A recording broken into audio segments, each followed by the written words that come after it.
Shalom to Shira Ruderman, chairman of the Ruderman Family Foundation. Good afternoon. Good to see you. So you're speaking to us from Boston, and I understand that there's a feeling that the Jewish community in Boston took things seriously in terms of the coronavirus from an early stage. The Jewish community here tried its best to, follow and listen to what's going on in one hand around the world, but also in Israel, and in particular to take an action around Purim as fast as possible. So there was a decision that was made by the big synagogues, by the day schools, to cancel all Purim gathering, from reading the Megillah to Seudo to anything in between. And the smaller either synagogues or day schools followed that, even if it was a day or 2 days after. They understood the pressure and the expectation to stop community gathering in order to save people's life. And this is, I think, why we see that in the Jewish community here, the discipline was worthwhile. Now, the strong connection with Israel helped you, especially during the days when there were no real rules or guidelines coming from the U.S. authorities? I think that the governance system here is a bit confusing. You have federal, you have state, and you have the municipalities, and it was not totally synchronized, and it wasn't clear guideline what we need to do. It was very up to the individual organizations, universities, synagogues, day schools to make decisions. And I think that in order to be cautious, people felt, at least I would say in the Israeli community, in the Jewish community, to follow the rules and the guidelines of how things work in Israel, and to be a little bit more cautious.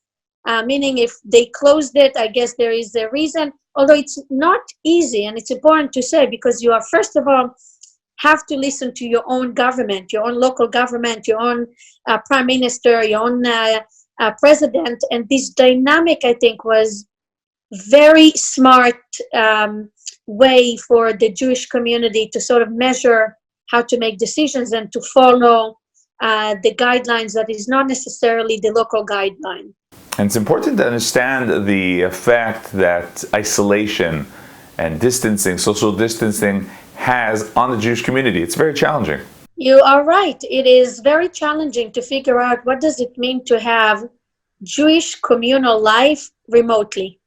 We're not talking about the experience that most of us, maybe as an Israelis, think like, what does it mean? Everyone is at home. Correct. When it comes to job, to pleasure time, we all experiencing the same thing. But to be Jewish for a person outside of Israel means that he needs to have some routine or some connection, either on daily basis or weekly basis, with his Jewish identity. And how does it happen? You go to synagogue, you go to a day school, you go to your JCC, you maybe go to your board meeting of the Friends of IDF, or whatever shape or form of you practicing your Jewish life has to be that you make an effort and you're part of something.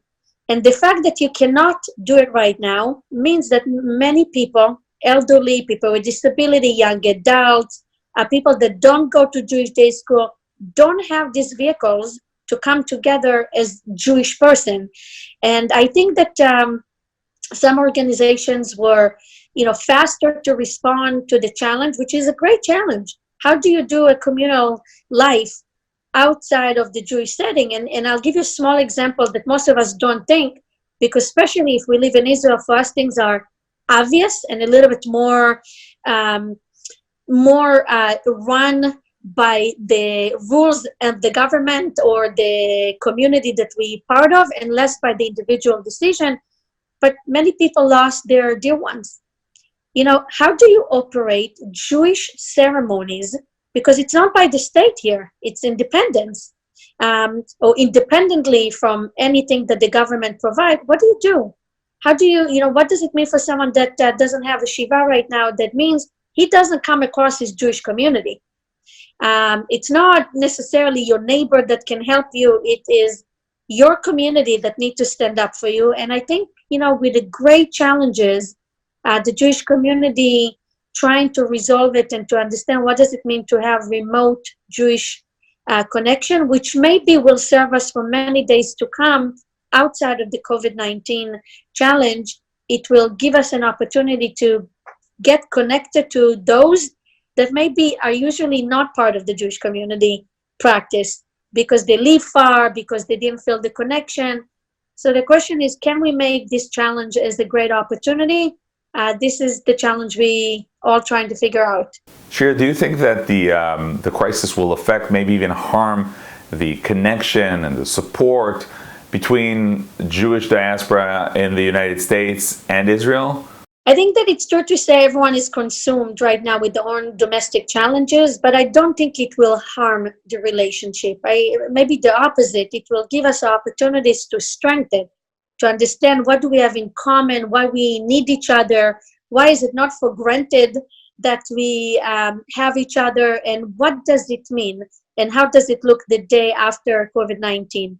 I think, in another hand, philanthropically, we will see the impact of decreased amounts coming to Israel for two main reasons. Number one, the economy is challenging for everyone, for foundations and philanthropies as well.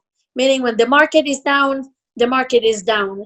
So the amounts of money will be affected by it. And number two, the Jewish community has to take care of its own domestic issues before they go outside to reach to some support to Israel, and this will impact the numbers of dollars we see coming in.